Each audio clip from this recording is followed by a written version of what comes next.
Ladies and gentlemen, welcome to the Honey Badger Hour. And we have a special guest, 2019 Coach of the Year from CK Baby, Eugene Bareman, and our man, Angry Brad Riddell, coming back for his second appearance. Woo! Welcome, boys. Welcome. Exciting times. The best and only podcast, eh, boys? What's up, boys? Hey, the only ones. The only one that matters. Yeah. Who Luke Rockhold. Who is that guy? Oh, no, Luke Thomas. Yo, Eugene, you've been super busy. Yeah, I've seen the one. I watch all Frank's interviews, so I saw the one with Frank. Yeah, I told you that's good. That we had to get the Frankie on there. He's good for the eyes.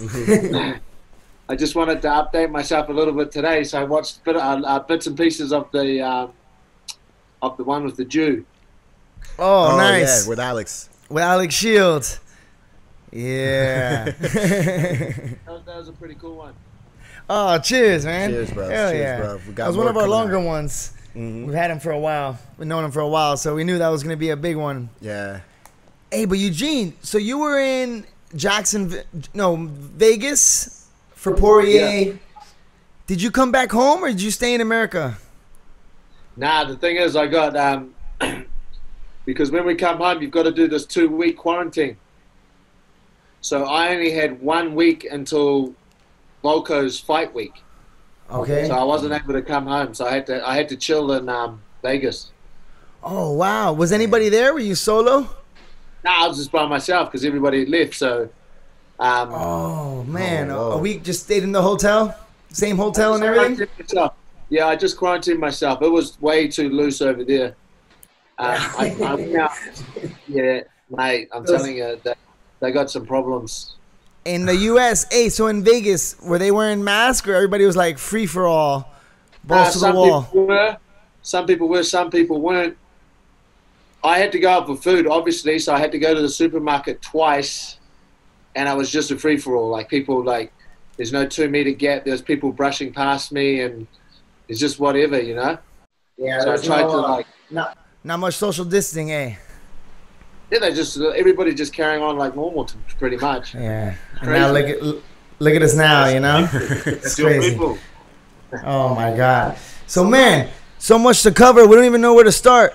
How'd you guys feel? You guys roll up in Yon Island, 34 Corona tests deep. How was the preparation? Something different than what we're used to, huh? Yeah. All right, so you guys arrive. What's the training situation like? You had to stay in the room the whole time, huh? Well, first 2 days they put us in our rooms for like 48 hours quarantine. So like we had I think we had a test as soon as we arrived, eh? Yep, we tested straight away. And then we stayed in the room for 2 days until we got the negative. Eugene got the positive, but we had to just train in the room, bro. They just gave us 4 mats, so we just did it in there. We did a little bit in the hallway one day, but then we got told off by a text from Shelby. You know, it was funny. We all sit down on the chair to get the thing in the nose. Yeah. And we look over at Brad, and he's bent over with his pants pulled down. I'm like, what are you doing? Wrong hole. That's not how you do the test, brother. That's not how you do it. Like, come on, my brother. Piece of shit just took my joke. That's all right. That's the best. He had to get it in there before you did. Yeah. Hey, so we was watching the blog, man. Great stuff. That was awesome. I felt like we were there with you when we were watching, you know. Did you guys have separate workout rooms and everything? Like Vlogger Brad. Vlogger Brad, the new Brad? Vlogger Brad? Vlogger Brad. It's like a new man. Saint Lear Brad? Brad Sandler, Brad the Slug.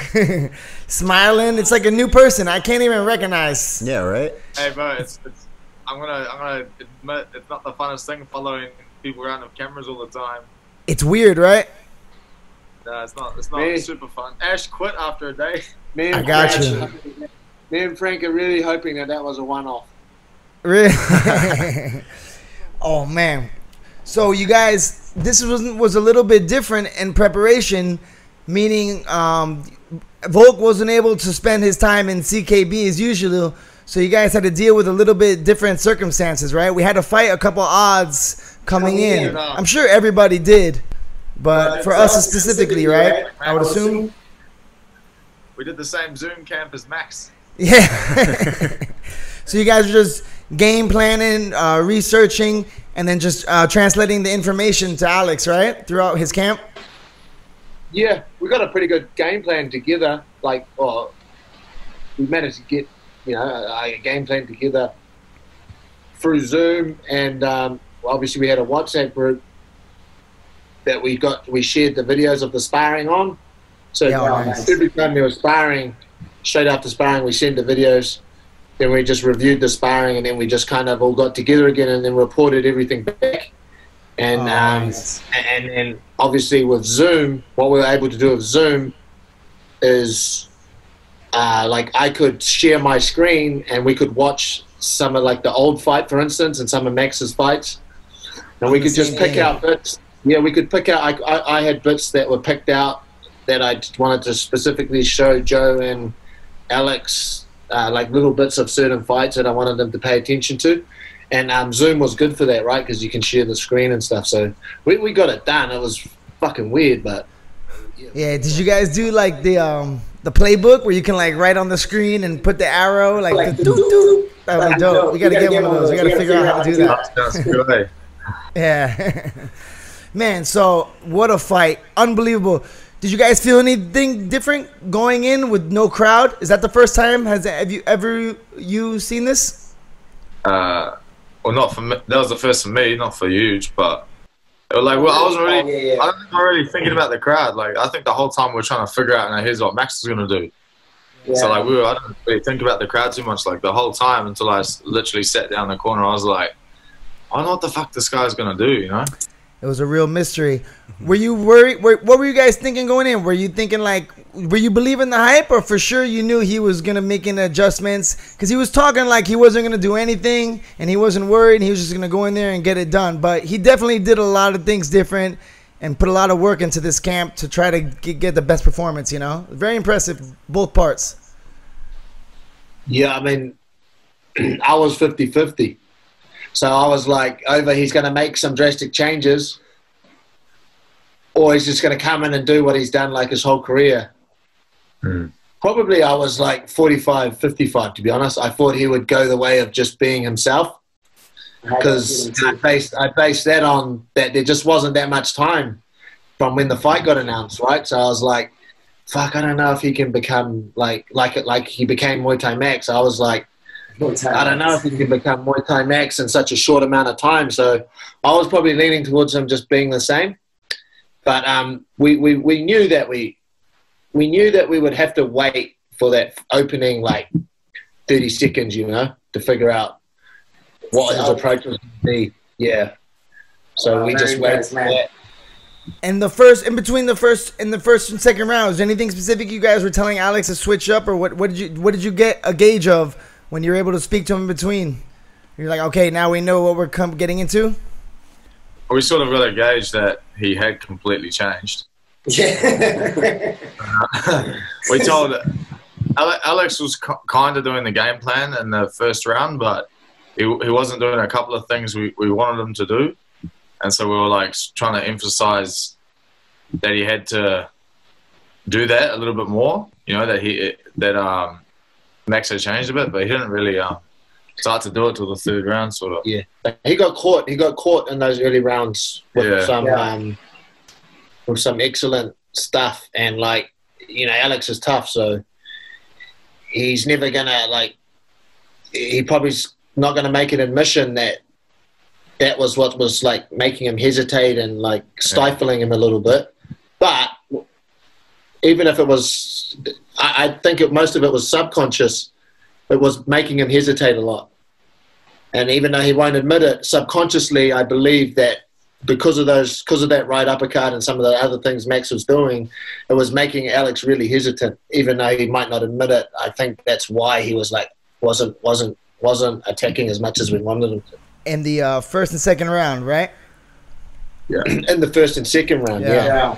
He, I noticed that Max decided to like he wanted to keep it. He was gonna keep the fight in the space. He's gonna keep it like he was gonna go to the, like instead of moving and being evasive, he was gonna meet Alex straight up. I noticed in the first 2 rounds, and he was able to have a little bit of success with like the boxing in the pocket a little bit,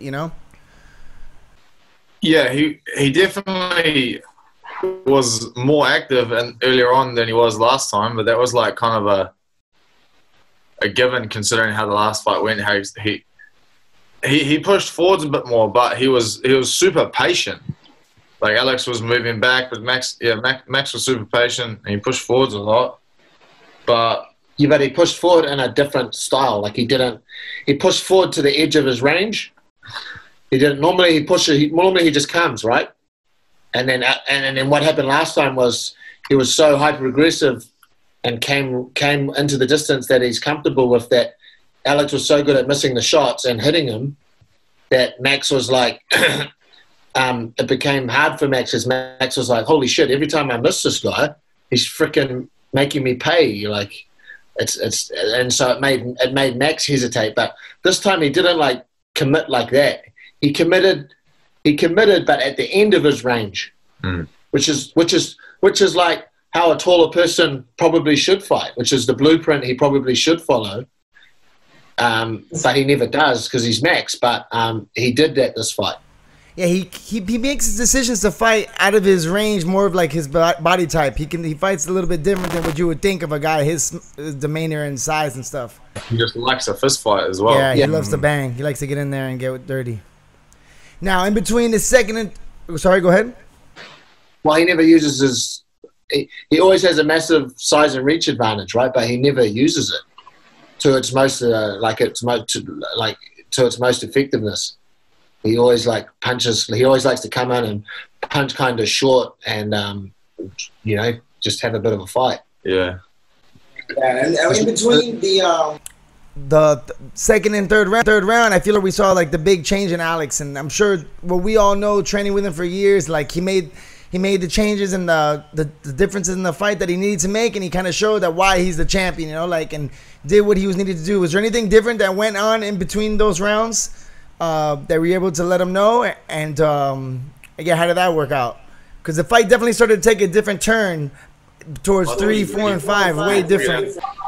He kind of figured out without our help that he was 2 rounds down, and that he had to be a little more active and a little more aggressive and land some shots. But it was just taking him a little while longer to fire than usual.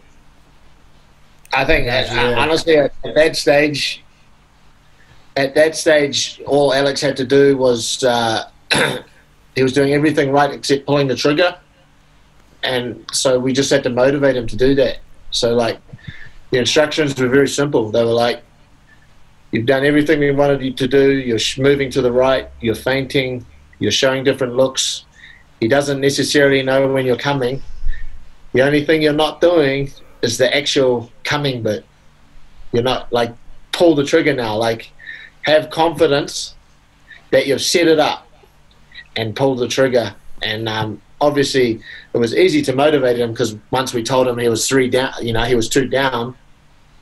So the third round was all motivational. It was just work. Just let's work now. You've done it. You've done everything you need to. Let's work. Hell yeah. And I know JP had some questions for you about that specifically. That's why I was trying to steer you that way. That specific moment, especially because it looked like a much more aggressive Alex in the last 3 rounds than the first 2. And clearly he won the fight. I kind of want to ask you, Eugene, specifically, do you ever think about how you talk to a fighter when it comes to those little moments in between the fights and when you're in there and with the fighter in his corner? Obviously, what you tell him it's ingrained in you. It's natural for you. But how you tell him? Do you ever have any thoughts on how to talk to someone, or if you can talk a little bit about that? Yeah, absolutely. Yeah, absolutely. It's a really big part of the sport. The way that the way that you articulate yourself to the fighter is a massive part of the sport of cornering. And 2 things dictate it. the fighter you're dealing with, so his personality, and the actual circumstance you're under. You know, like at certain times in a fight, you're in certain circumstances when you need calm. You need calm. You need the fighter not to panic. And then in certain situations, you need to motivate the fighter now, and you need to get up his ass about something, which is not that particular part isn't really my forte. Like, you know, like I'm not a really motivational guy. I'm more on the other side, just staying calm and trying to, like, you know, analyze stuff. But yeah, you definitely, the way you articulate yourself to the fighter is very important. In the third round, for example, I believe I just said to Volk, I said exactly what I said to you. I said to Volk, which is like, you know, Volk, you've done everything now. You've fainted. You've moved right. You've showed your looks. He's primed. He's primed to go now. All you have to do is attack. Just attack more. And that was my piece. And then I gave it up to whoever was talking next. So like that, when you think about that, that's more just motivational, right? And I kind of like, I try to put some urgency into that when I said that, you know? And I think he felt that. Yeah, definitely. Yeah. That was awesome. And then once in the third round, fourth round, I feel like was all Alex. His wrestling looked the best it's ever looked. So much for Hickman brothers. He was Australia. He stayed clean. And his wrestling looked the best it ever looked. Cheers, Frank. Yeah, Joe's calling that Lopez wrestling. Lopez, hey, I would sign up. I want to know when the wrestling campus is. I know me and Brad will be first ones at the door. We'll be there at 6 a.m. ready to go. Lopez Brothers Wrestling. See, we used Frank for the last fight, got no takedowns, and now we used Joe's system and we got 3. So like, that's what I was thinking. He looked like the Division I wrestler there. Then that was awesome. Hey, I was gonna ask Eugene. So I was having some conversations with people, and for the MMA scoring system, how it's kind of like on a boxing system. How do you feel about like the Pride rule scoring system towards the point system? And do you feel as a judge you can kind of like base your decision on the two combined? Is that like correct, or you should always be like, if it's the points, it's the points? Because one of my arguments was, even if you want to give the third round close, I say, how are you going to win the title on the fourth and fifth round losing decisively? Yeah. Honestly, it's a tough one, but and everybody will have a bias towards what sort of system they want, but so much happens in a fight to be expected to judge the whole fight. So to be expected to judge kind of like what happened 15 minutes ago or 14 minutes ago. You know, like I know, like being a fighter and being a trainer, in both those situations, even like 10 minutes after a fight, I can't remember a damn thing. Yeah. Because you're so like, there's so much going on. Like all the senses are going crazy. There's something about, and you're trying to filter all this information. What your brain is doing is just pushing the information in, using it, and then it's pushing it out. And that makes it so hard to like get an overall picture of a fight. It's better to like cut it up, which is effectively what they're doing. They judge it after each round. It's better to cut it up, judge that round, and then move on and get your mind clear. That's just my opinion. To do like an overall, like at the end of the fight, have an overall score for the overall fight, I think will just lead to like inaccuracies. I think anyway. That's just my opinion. Yeah, definitely. How about like and for the scoring in MMA, we have to figure out some type of way to like score different actions of the game that they're not even existent in boxing. You know, there's so much other factors in MMA that play a part into winning or losing. You know, not just on striking alone, or just grappling on the ground, cage control, space, real estate. Well, they don't score a takedown without any right time at all, do they? That's what I just read recently that if there's like an individual takedown and like you hit the deck and it goes scrambles and you're up within like a second, it doesn't score. How can you not score a takedown though? Like it's like a knockdown. Your ass hit the grass, right? The guy's trying to prevent you from taking him down, and you best him by getting him down. Yeah. You might not be able to consolidate that position, but if you look at Max, for instance, like Max hasn't been taken down 3 times in one fight for 6 years. 6 years, and he hasn't been taken down. It's been like 3 times he's been taken down, like once and stuff, but 3 times in one fight, it just doesn't happen. Like McGregor got him down, eh? Yeah, but that, like I said, right. In recent times, it's like it hasn't happened. So, like, how can you not score a guy that hasn't been taken down 3 times in a fight for like 5 or 6 years? How can you not give the other guy credit for that? Yeah, that's a guy that no one ever takes down. It's a guy that no one ever takes down. Yeah, 100%. You got to get credit for it.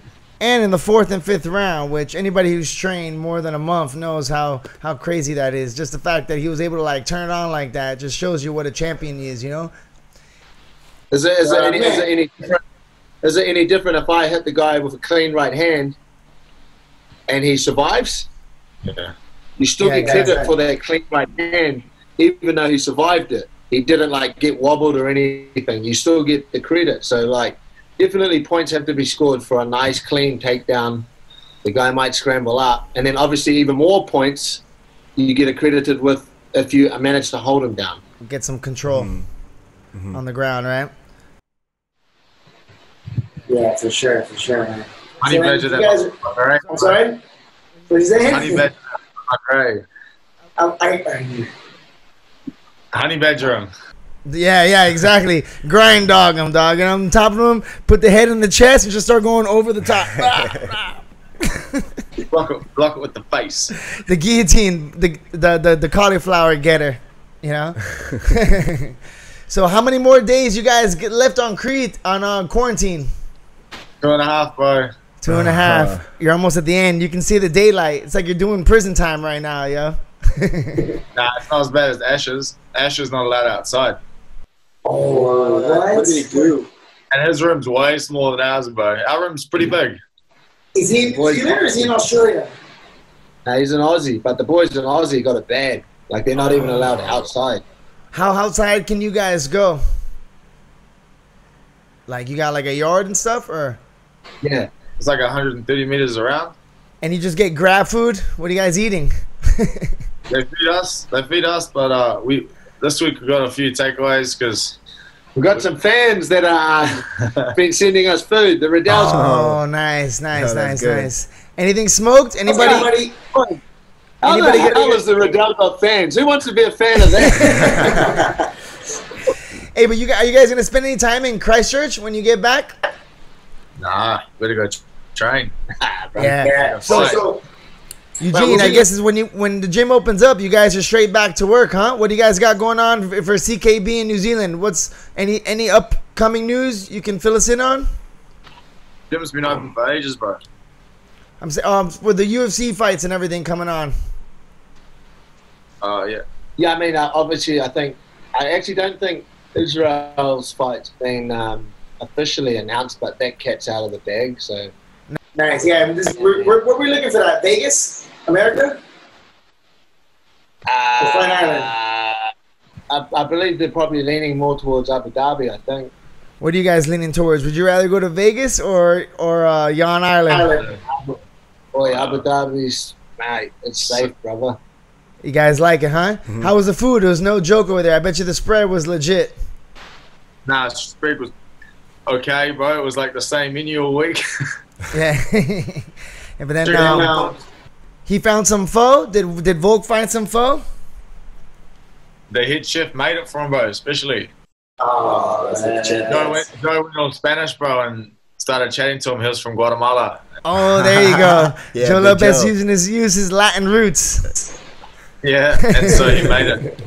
Wait, Volk and Joe have changed. You guys wait till they come soon. You guys have changed. They're They're 5-star Volk and 5-star Joe. I'm And telling you. the Villas ain't going to cut it out the hill. They don't. They've upped their standards. And it's Coco Villa nothing. They're flash guys now. for sure. Mate, the borders are gonna be closed in Thailand. They're saying till December now. But we're like New Zealand, bro. Believe it or not, we're safe out here. We haven't had no confirmed cases in 56 days. Have you had any confirmed tests? Yeah. Hold on a second. There has to be people actually recording the negative and positive tests. And there has to be tests going on. My sister sent me a picture of like Thailand, no cases. I was like, yeah, no tests. We're like, where are they gonna get this test? What are you It's talking like a about? meme. We're living in a meme here. I'm not convinced, brothers. I'm not convinced. I'm sorry. Yeah, for sure, man. And I had some on another note. Hey, Huge, I wanted to pick your brain about some coaching things. Did you guys watch the Aldo Yan fight? Obviously, what'd you think of the stoppage? I think it was way 100. It was terrible, right? 9 punches too late, maybe. Yeah. There was a problem there, right? And the problem was Aldo would move. you get one warning, then you get the second warning, and I believe if he has to warn you again, the fight's over. Yeah. Well, every time he got the second warning, he changed position.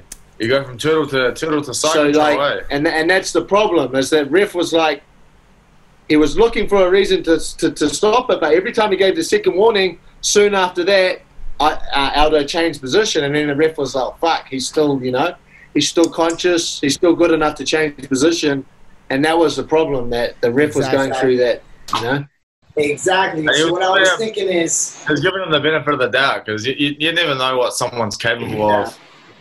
What I was thinking was he He's probably a didn't bulldog. want to call he wants to let Aldo fight to the end, and I understand, but that's where I feel like it's important that they should compete, because you got to be able to read the body. Like, I feel like Aldo was moving just so he didn't die that last time, he was like in side control. He was just getting, the referee's like, move. He was kind of like hoping the referee didn't stop it, and he's like, all right, obviously this guy's not going to stop. I better move so I don't die, and then he went to all fours, and then he didn't move anymore. I was just like screaming at the camera, and that led me to another one.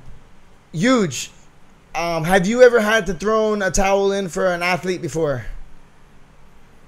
Yeah, definitely. I've thrown in a few towels. A few towels.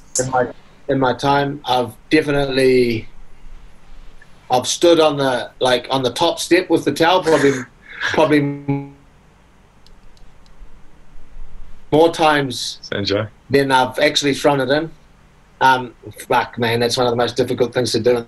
It's got to be crazy, huh? Because Especially the way fighters are. You know how, like the fighters are proud. They don't want to go out. yeah, I think that's important.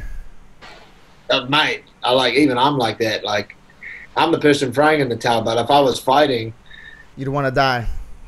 I would rather go out. Yeah. I think that's why there has to be responsible people looking after guys, Yeah. Well, that's going to take me into my next thing. How important is it that when an athlete picks a coach and he picks a gym that he's going to go into? Like, I don't think people understand, or the younger generation, they understand how dangerous this is, and that, like, your life is literally on the line, and, like, you get in this game, now that it's getting more popular, a lot of people want to be involved, and they want to be involved, but they want to skip the process. They want to get involved before they actually did the work. They want to coach, but they don't want to they don't want to have been there. And then you get this fine line of danger where you got these people getting led into war, literally war of hands, and they don't really know if the person bringing them in is confident, has the confidence to be able to throw the towel, is brave enough, because it's going to take a little bit of it takes some character in that alone to be able to take the shit from the guy, because he knows he's going to hear it, Yeah, and you can train for like a short while and come up. In reality, you can realistically be matched up against someone that's been doing it for like 10 years. Yes. Well, maybe not fighting for 10 years, but they've been wrestling for 20, which is a fight in itself. Yeah, but what you're talking about is Like how does a fighter know if he's getting himself into a good environment? Yes, sir. Looked after, where he's going to be looked after by someone who knows what he's doing, and it's. But you would never know, right? If you're so uneducated on the sport, how would you know? Is there any key factors we can look for? Any hints for up and coming fighters? You know, like a couple of key factors to look for in a coach that they're looking for somebody to guide them. I mean. And I mean now's the information age, right? So it's like you can find out somebody's credentials. Like you're a few fingers away from finding out people's credentials nowadays. But you know, failing that, I don't know. I guess you just want to ask the person kind of what their CV is. Yeah. And yeah, another way to tell is you could look at you can look at the other people involved in the team, and you can kind of tell, like, you know, like if they have a good understanding and their coach trucks. Yeah, you can tell by that. But like it's a difficult one because every coach has to start somewhere as well, you know. Yeah, that's true. And so eventually every coach, no matter how experienced they are, they had to take someone into a fight with relatively little to no coaching experience. You have to dip your foot in the water eventually. You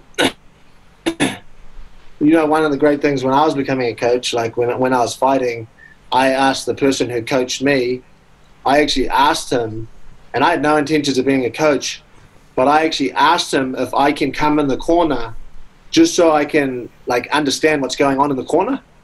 I did that because I thought that would help me be a better fighter if I knew what went on in the corner. So for about a year, he kind of like let me jump in the corner with him and help me understand that part of it. So I had a little bit of experience there. And then what he did was he actually made me corner fighters, but he made me corner like people and like smokers and stuff. In America, they call them smokers. Yeah. Like the barbecue beatdown, like they're wearing headgear, and like that is a really good way to like get into coaching because the risks are lower. You're not taking someone into a full fight. That's a good way to introduce coaches and stuff. So like you don't have to jump in the deep end. You can kind of gradually feed yourself into it. That's how I did it anyway. Oh, perfect. That's awesome. You took initiative to learn that part because obviously you're a fighter and you knew that was one of the most important things, especially to take care of your future athletes. But that's a good point, boys. It is a very good point in our sport that, and there is heaps of openings for stuff to go wrong, right? Everybody knows fighters that are going into situations where their coach just isn't, just doesn't make the cut. They're just not good enough. Yeah. They aren't good enough to coach people. Like they shouldn't be in that position because it's a position of responsibility. It's an important position. We all know that. We hear about those stories all the time. We know people that shouldn't be in certain positions. So it's a good point to bring up. Yeah, because like I remember when I first started out, like making these crazy weight cuts, and like I remember when I was an amateur, I had a friend of mine. He was like, I was cutting weight with him, and I was like, I wanted to get out the sauna, and he wouldn't let me out. He used to fucking close the door, and he wouldn't open the door until I made the weight. And I'm like, I'm gonna die. I mean, I didn't die, obviously, but look how many people have died from cutting weight now over the years, and you're like, oh shit, maybe we could have died. Whoa, it's like we were just leading the blind back then, but. I think at that time it was a lot of that because that wasn't that long ago. We used to like 2 days going to China. We wouldn't eat for like 2 or 3 days just because we didn't know what they're gonna feed us. We're like, we just won't eat. Fuck it, we'll make the weight. Yeah, just that's the key way to making weight: starvation. Jordy be turning over right now if he hears saying this. Hey, but this led me into my next question for you, Huge.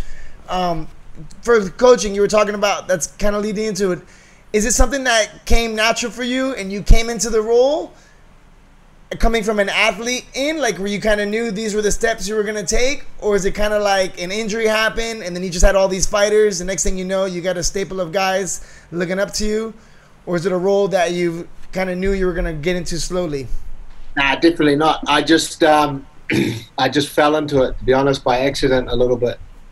When I started my gym, I was deep in the middle of my own career, and I was working odd jobs and stuff, and I thought to myself, I'll start a gym so that I'm working in the industry that I'm trying to like conquer. So I thought it would make my career easier for me. What happened, my business partner started doing really well in the K1 circuit and started to get a really big name in our country, and then we started training like fitness people, you know, like people that do the fitness classes at Tiger, like people like that. Yeah. And then all of a sudden more and more fighters started coming to the gym, and then we were like, oh, okay, we'll train one or two turned into five turned into 10, and then over the last 11, 12 years, you end up with, you know, 50, 60 fighters. So it kind of happened by accident. That's how that kind of happened, to be honest. Yeah, it's crazy how some of the biggest things in our life always happen by accident, right? You don't even know sometimes you don't even know you're good at something until it happens, and you're like, oh snap, maybe I could do this, you know? It's wild. Yeah, absolutely. And all right, so I don't want to take too much of your time. We're honing in, but one more question for the Big Huge. Since you're Coach of the Year, and I know a lot of guys are gonna be listening to this, what are some attributes? Let's say somebody right now is listening to this and they're saving their money and they're gonna go to CKB when the quarantine opens.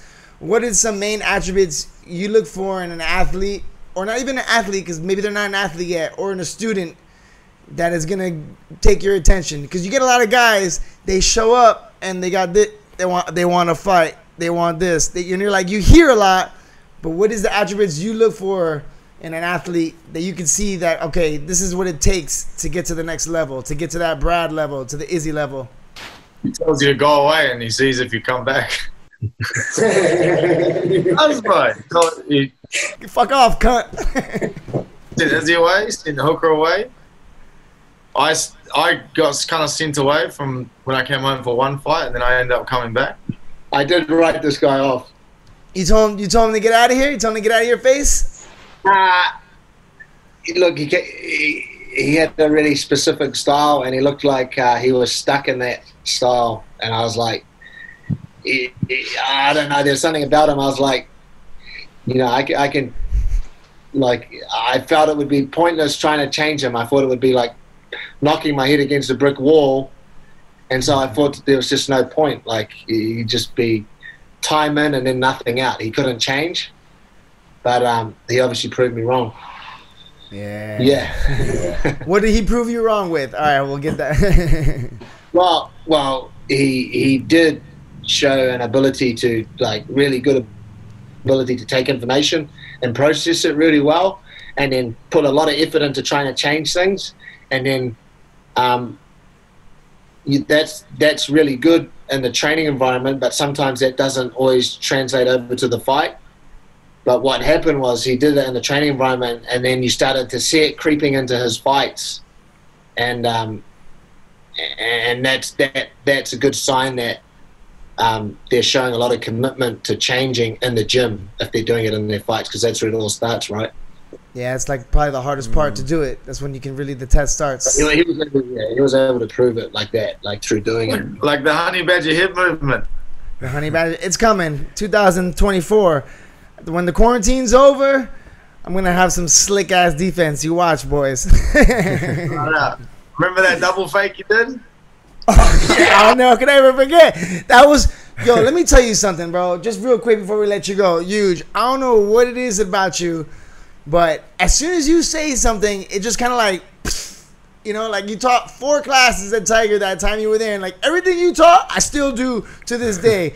And yeah, and I remember we were working together for my one debut, and I swear to God, that's the best I've looked since. I ain't looked good since, mate. So that's all to you, big boy.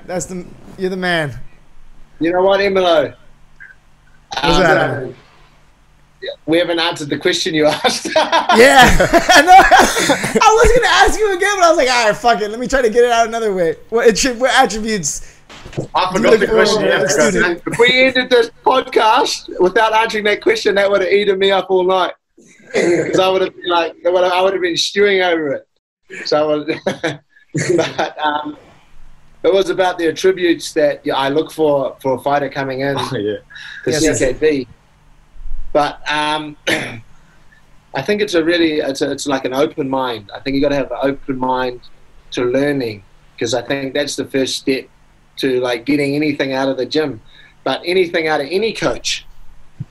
Like there's so many fighters, there's so many young fighters that have come from an environment or a coach that's really espouses this like real tunnel vision when it comes to fighting.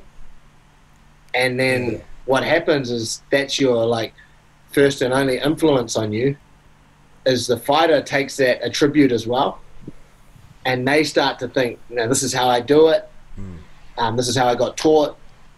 This is what this is the most reps I've ever done has been this way, so I'm only going to do it that way. It's a real problem. So you try to look for someone with that has a really open mind to learning different things off different people, and then that's like one of the things I look for. And this probably the second thing I look for is I'm old school. I like someone that just shows up.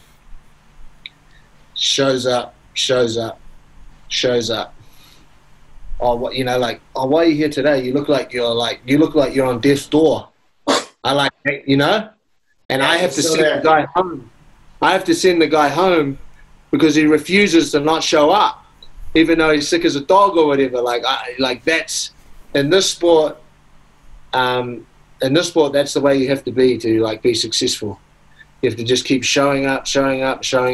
Like nowadays, they call that the grind, but really it's just commitment. It's just an all-encompassing commitment to the sport. If you get those two things, you can work with anybody. It don't matter. Like I definitely don't look at any physical attributes. Okay. I've never done that. When someone comes to the gym, oh, you're nice and tall. Oh, you got super fast twitch fibers. Blah blah blah. I just ignore that completely, because who gives a shit about that? Like that doesn't get you anywhere. That can't get you anywhere. Everybody can have that. It's like a dime a dozen, right? 100%. And we've all seen the people without much athletic talent that just show up and grind out the person who's got all the athletic attributes in the world. So. Yeah, to answer your question, probably those two attributes is what I look for. So you don't look for attributes, physical attributes. That's all right. I got that. That's a good one. That's a good one for me too, as your coach looking in now. Because sometimes I see somebody be like, "Yo, this guy's mad tall, he's strong. Yo, you need to learn jiu-jitsu. You're gonna choke everybody, bro. You gotta train, bro." Yeah, but every now and then, it's funny how the world works. Like. I'm not a religious person, but everybody's like given a purpose and given things they're good at. Like I have, I have someone like Israel, Adesanya, who's like got all these great physical attributes that are perfect for a fighter. Yeah, but and he works, but I have to push him a bit. I have to push him. Then I get someone like Shane Young, who's doesn't have a fast twitch muscle in his body. Is not tall, is short, but he's blessed with a big gas tank, and he just works. He just works his ass off when it comes time to do it. And there's a lot you can do with that, huh? Everybody gets the right attributes to fight. It's you just find that attribute, and then you just have to like multiply it and work on it. You got to find your attributes. And it could be something that you don't even know, right? Like maybe you have a good cardio tank. You're not that strong, but if you go to the 10th minute, you're going to go somewhere that nobody else can go. And that can be your thing. Yeah, 100%. Or, yeah, definitely, man. Yeah, or maybe like even a nice jab. You could have nothing and you teach them a clean jab. They can win a fight with a jab. Yeah. But that's why you get so many champions. Like whenever you look at a sport, like no matter who the champions are in UFC, one, whatever, they're all different, right? They're all different. Definitely. It's not one particular person, one particular body type, one particular style. Or even now, like you look at the UFC champs now. Yeah, and then when they change, look at Volk and Max. You got the two complete opposites. Well, from So it's Israel, not like- from Israel, Usman, Volk, and Jan. I mean, Jan and Volk are kind of similar. They can do everything. Yeah. But like Israel's this phenomenal striker with a really good defense, and then Usman is okay at striking, but has an insane squeeze and just like smothering wrestle. Yeah, but he knows how to use it. But they're not all from a cookie cutter, right? No. They're all different. They're all different They all got champions. their They're all different styles and different attributes. styles that they've exemplified to become champion. You know. That's true. And to be, I guess, for a coach, for you got to learn how to mold all these different athletes and find their attributes and emphasize on those the most. So I feel like that's probably where the magic happens for you, I would assuming, as such a successful coaching career so far. Yeah, and you know what? That's some more advice I've given people when they're looking for gyms and coaches. You can normally always tell a good gym if you look amongst the fighters and you see 15 fighters and they all have different fighting styles. Nice. You know what I'm saying? Because you get a lot of gyms nowadays, you'll get 15 guys and they all look the same. You'd be like, I'm fighting this guy, I know what to prepare for. I just got to do this. And it go for all 10 of them. And all the fighters, they haven't really had their style individualized. The coaches impressed upon them his style, do this, do that. You've got to do this. He hasn't individualized each fighter's style. You know, that happens a lot in some gyms. But that's a good sign of when you know you're in a good gym with a good coach. If you can look amongst his fighters and you see some guys that go forward, there's some guys that counter fight, there's some guys that, kind of counter box, do a bit of forward pressure and counter punching. And yeah, that's a good sign that you're probably in the right place if you see a large variety of different styles amongst the group. Yeah, that's a great advice, Eugene. I'm going to use that too as my jiu-jitsu, because I can do the same thing as a jiu-jitsu coach. Just because I have my style, I'll try to show all the students all the types of games. And be like, hey, I'm not a big guard passer, but this is a great guard pass. I can try to do this. I'm going to try and implement from here on forward that same mindset, coaching for jiu-jitsu the same, letting everybody's style develop the way they want to. For sure. Jiu-jitsu is a fantastic example of that. And jiu-jitsu is sometimes some of the best coaches in jiu-jitsu are not necessarily the guys that do really successful in competition, because to be a good coach in jiu-jitsu, you have to learn everything. Bit of de la riva, bit of reverse de la riva, bit of pressure passing. You have to learn butterfly. You have to learn lapel guard. So you have to be a jack of all trades, and you can't necessarily get the specialization that a world champion needs, which is why some of the best coaches in jiu-jitsu haven't done, aren't high level jiu-jitsu black belts and stuff, but they're great coaches, and sometimes it doesn't work the other way, because to be a high level competitor, sometimes you have to have a really specialist game, and it doesn't allow you to coach so well. So, jiu-jitsu is a good example of exactly what we're just talking about. That's crazy. My mind is blown right now, because I've always thought with my jiu-jitsu career, I wasn't sure, do I learn? Because I've been coaching for a long time now, since I came to Asia, I've been coaching, and I've always thinking, damn, do I learn all these moves to show my students, or I just hone in on my game? Do I just keep doing because I'm like, man, since I've been coaching, my game's been the same for a while, but it's gotten a lot better. But because I'm coaching, I have to learn more to bring it to the students, so that they're not just like me, one-dimensional in their style. But damn, now I'm caught in the crossweights. Well, you have to, it's your duty, right? Yeah. It's your duty. You got 30 students in your class, and your game might be a pressure game, but 10 of your students might be little 60-kilo fast guys. Yeah. So you're not going to be teaching them stacking pass and stuff. You have to have the knowledge to be okay, I'm going to teach you leg drag or Toriondo or some sort of different pass. And that's what I mean. You have to have a really broad knowledge so that you can take care of your whole class. It's different. Nice. And all right, I I said last one like 10 minutes ago, but this is the last one for real. Okay, Coach. You can take as long as you want. Hey, brother, you can take as long as you want. You guys are locked in the house anyway, so you know. We ain't going nowhere, brother. Hey, how about imposter syndrome? Especially for you, Huge. Okay, like coming from New Zealand, man, on the other side of the world, and it just so happens you guys do have the best striking, and I think it's been known for a while. But let's say in the MMA, you know, like when do you find that? Do you ever find that imposter syndrome happening to you when you're coaching and you're getting all these high level guys, or when you were fighting and coaching at the same time? How would you take, let's say you get like an athlete that he's way higher level fighter at the level you are, and then they come to you for coaching? Do you ever feel like, how do you take that responsibility and own it with like confidence? You know what I mean? Does that make sense? You mean how do you confidently coach somebody that you feel is more experienced than you? Yeah, like let's say you get a guy, you know, I'm training, and this guy has 25 MMA fights, and he's coming to me for coaching because he likes what I do. But then when he asks me that, I'm now inside like, oh man, how do I, like, do you ever feel this coming in? Especially like now going to the UFC when you first started bringing your athletes. I had that for years. I had that for years when I first started teaching. Yeah, I mean, at Tiger. You did, right?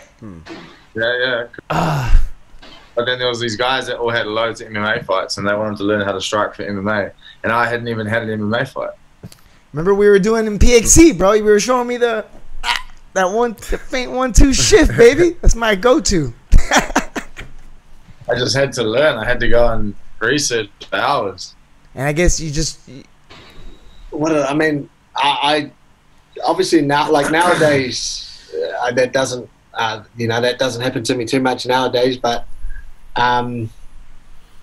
it used to. I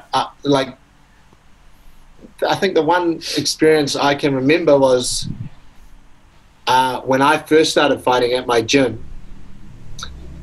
I had a friend there who was already there. He had already been there for a few years. He was already fighting before me.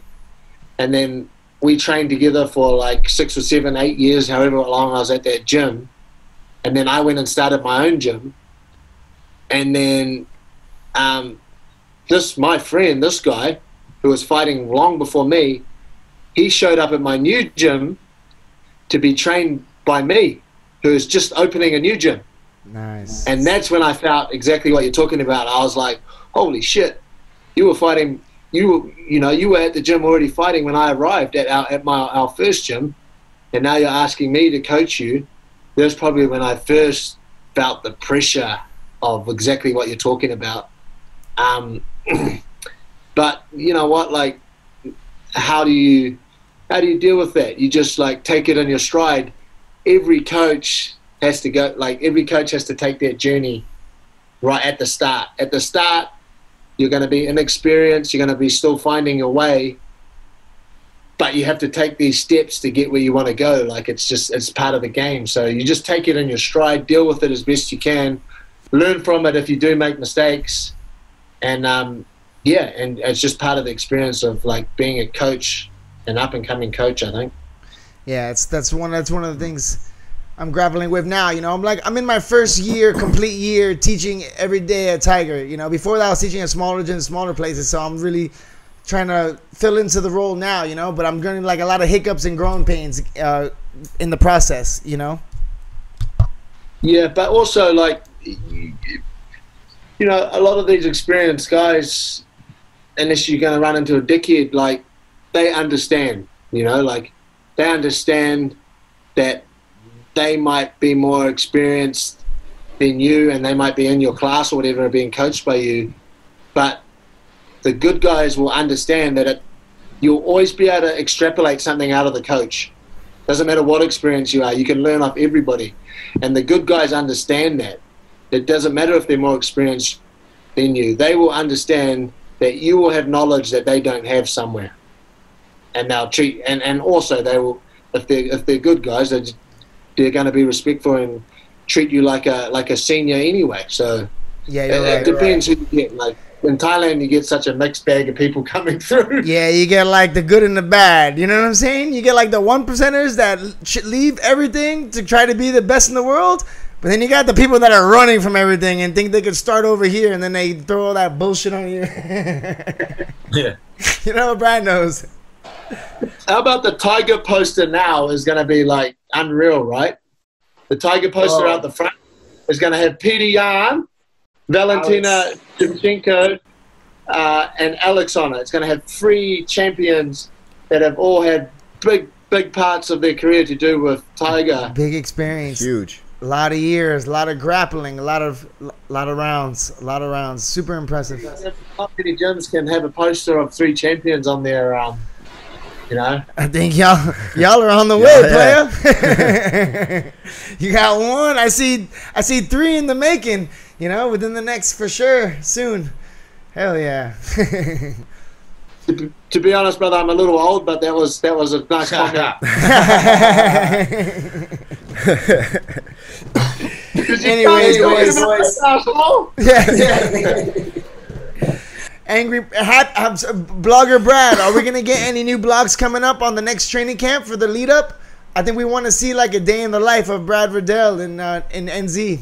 It's not as interesting as you think. I'm pretty sure Jeff's done it, eh? What Jeff posts is pretty much what we all do. We turn up to our trainings and we do what Izzy does after, except probably less. Yeah. You know the content I'm interested in is a day in the life of Frank Hickman. I want to know about the day in the life of a Frank Hickman is right now. He's stuck in the hotel.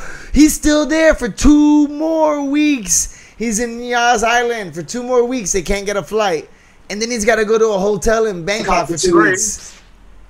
3. On August 7th, he said he's got a flight. And we're not even... Yeah, we're barely... But then he's got 2 more weeks quarantine. Yo, ADD Frank is going to lose it. He's going to come back a different man. He's going to come back from like trauma, you know? He's going to be like, he's not going to talk like he used to. We're going to have to get him back to life. He's losing it. What time do you think he gets up in the morning? And Phuket I'm talking about. Probably like early for sure. Early.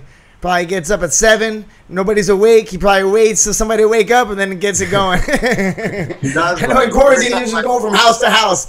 Alex said he would be up like at 8 every morning. He'd be in front of Alex's house waiting. Alex opened the door and just pass him a coffee. And he'd be outside sweeping the mats for Alex before they wake up. When I come over and visit, the first few days is like, I get up real early because of the time difference. Yeah. Both Frank literally turns up and it's like 10 to 6. Oh, he's going, he's got coffee. He knows where the early coffee is. Everything. Yeah, he either hadn't gone to sleep and is gonna just finish the training session and then go the next, or he's up. It's hit or miss. I like it when he sends me. Sometimes he sends me videos of him doing 1-on-1s. Yeah, and it's all. There's no wrestling in it. Oh, when he does the price. Oh, he's showing the CKB price. He's showing the shift. He's got the second. Good. He's got them all. He's got them all down packed in the brain. Yeah, he's killing it, man. He's the pad man to go to out here now. He is. Anyways, boys, it's been great having you. Thank you so much for having us. We're at an hour now, man. And like, yo, Huge, I ain't gonna lie. You know, I'm a little bit scared. I'm a little nervous of you, so I'll be a little shy to ask you. So I'm glad that Brad got you on, man. Really appreciate your time. It's a true honor, man. I know all the Honey Badger Hour fans are gonna get a kick of this. Yeah. But thank you for everything, boys. Any shout outs or anything you guys want to say before we go? Shout out to you guys. It's been cool. It's been a good chat. We got to get you back to New Zealand when you can train, because last time you were there, I had a bullet in my head, mate. That was depressing. Beat the fuck up. You came all Yo, that was depressing. You guys got to see me when I'm on point, because I got there and I wasn't good. I wasn't good in the head. Literally, I had a bullet. Yeah, smoke in your head, eh? Yeah, so like I was like out of my rhythm, you know. So I need to go back and make a proper run. If you guys let stinky Cubans in after the COVID era, we're gonna have to make some. Moves. We'll get 5-star Volk to fly over, brother. Don't worry. We'll get him. That's the goal. That's the goal, yo. That's the goal. I gotta get on that team somehow. I gotta find a wiggle my aim. I gotta sneak my own win somehow. I gotta get in. Anyways, boys, love you guys. Safe travels. Safe travels. Have a good night. Safe quarantine. 2 more days left on your bid. Yeah. Thanks, Wow. boys. Thank you, boys. Have a great one. Clap. Yeah.